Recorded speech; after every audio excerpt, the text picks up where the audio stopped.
Halos sasabi naman na ni Direk MP, the camera angling is different. The action scenes plus the undeniably chemistry of Ivana and Joshua na meron talaga. Di ba? Yung titigan pa lang nandun na. With the Morocco and the background. And the texture of Morocco. Diba? Ganda. Yes, yes. Yung question pala na yun came from Patrick Villanueva of Business Mirror. So yung second part ng question ni Patrick, ay baka you can answer that. Is there going to be something that the audience will experience for the first time? Sorry, why siguro, no? For the first time, marami. Marami. Actually, it's a combination of yung something old and new, and it's a classic. Kasi syempre kahit na shoot ito sa Morocco, sa bansang hindi pa natin napuntahan, parang it's very important na yung main character na nandun, na Pinoy, ay pinanood natin, nararamdaman pa rin natin yung pagka-Pinoy niya. Right. So, OFWs, di ba? Marami. So, parang we resonate with Teo's character, di ba? We understand Yana's character at yung mga Pinoy na nandoon. Ay, Ano ba nauna? Cast o kwento? kwento. Kwento. Direct Manny, you mentioned that kanina, di ba? Yeah. You offered it to Joshua and Ivana. Immediately they said yes. Easy yes, Fortunately. Joshua? Easy yes? Yes, ano direct man yan. Pagka nag-no ako, pasa pa kayo.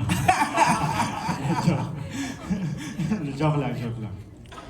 Lahat ng ginawa ko sa lahat ng ginawa ni Joshua sa Dreamscape, ako yung director niya. Siya pwede tumanggi.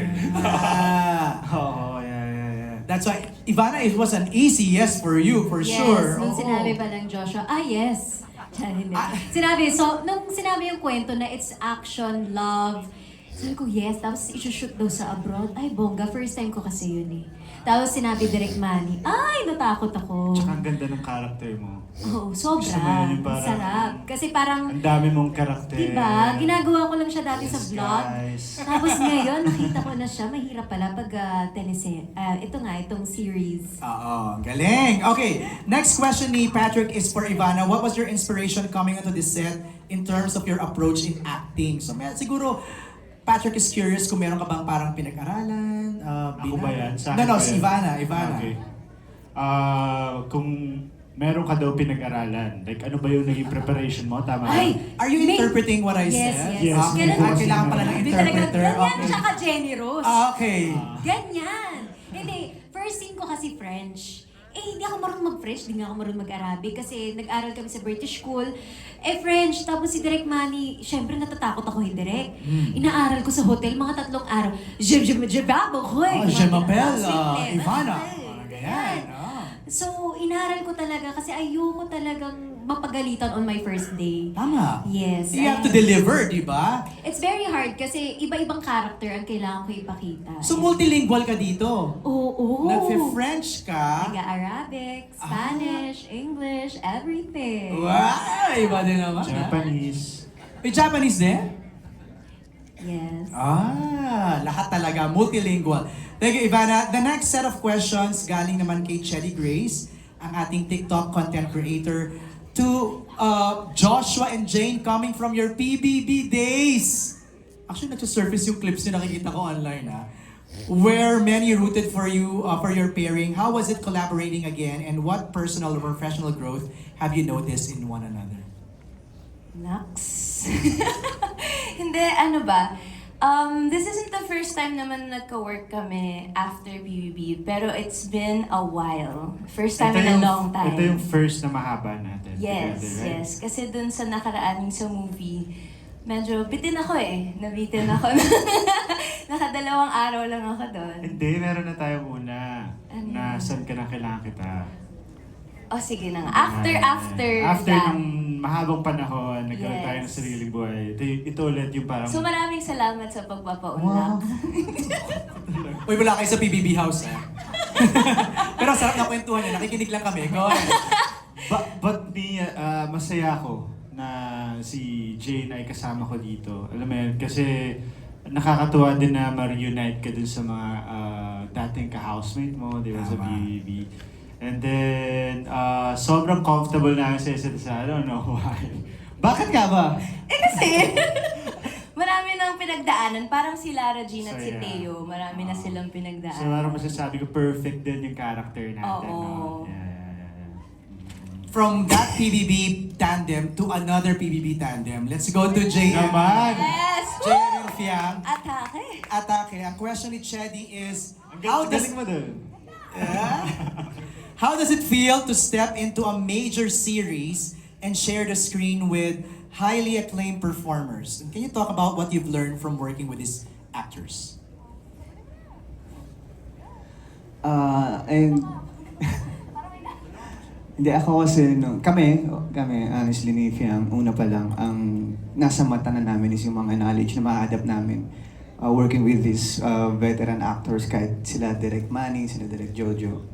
Doon kami nakafocus eh. Siyempre, mas nangingibabaw yung pressure, yung kaba kasi first time namin mag ganitong klase ng series, ng project. And siguro, hindi na lang kami nagpapatalo sa pressure, sa kaba na na-feel namin. Siguro mas nakafocus kami sa maa-adapt namin sa project na to, sa matututunan Matututunan namin nyo, after tama. ng gawin tong project na to. Agree. At ikaw, anong masasabi mo? Ganda! Ganda, no? Ako... of course, ito yung first series with JM then and kasama yung mga veteran actors, actresses. Grabe. Tsaka nung time na nag-storycon pa lang kami, grabe na yung kaba namin dalawa. Kasi nga first, hanggang ngayon na patapos na yung series na to, sobrang grabe pa din yung kaba namin. Kasi, syempre kailangan namin aralin kung ano yung roles namin. Tama? And then, of course, yung mga co-actors naman namin, sobrang generous nila. And pagka kunwari nahihirapan ka din talaga sa eksena mo, pagka nadidrain ka na, very generous lahat ng mga kasama namin dito. Oo, parang dapat parang sponge ka lang dyan. Absorb ka lang ng absorb. Yes! Because Fian, JM, you're working with Dina Bonnevie, Yes! Michael De Mesa, Hi, Mom! RP Quizon, and Aramina. Grabe. Let's hear from them. Kuya Michael, how was it working with these young actors and doing Love Is Never Gone? Oh my, this is one of the experiences I've had that will really remain in my heart. Kasi I really enjoyed this set. It's my first time to work with Direk Manny, Direk Jojo. I've worked with Josh, but I've worked with Jane. But this is the first time na mas matagal yung pagsasama namin ni Josh at saka ni Jane. First time with Ivana. First time with Ara also, with Epi, we've done something before. And of course, the newcomers, like sila Jameson, si Fiang, at saka si JM. Una-una, yung character ko, I really enjoyed playing him. He really grew on me na every time na may taping kami, sobrang excited ako, looking forward sa mga eksena. Because Divino is really a very, very, how should I put it? He's a colorful character. He's very complex. Ang dami-dami niyang pinagdaanan at ang dami-dami niyang pinagdadaanan.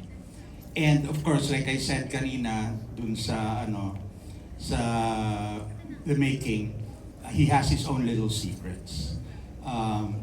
I'd like to congratulate Josh, Ivana for a wonderful job based on the first episode. I did not expect that it would come out this way. I worked with Josh in It's Okay to Not Be Okay, and then watching him here, masasabi ko talaga isa siyang ganap na artista kasi two different characters. Two completely different characters na talagang nagmarka, yung difference from this to, from It's Okay to this. And then Ivana, what a revelation. Hindi ko siya in-expect. And I also want to give a special mention to, I told her this, for a newcomer, she really has something to offer. And I believe that she will be one of our future best actresses, si Fiang. Wow! Magaling siya. She knows her job. She knows her character. Basta, yun, magaling siya. In general, magaling siya. And she, like I said, she has the potential to be a really, really great actor. Wow. Thank you, Kuya Michael. We want to hear from Miss Dina Bonneville.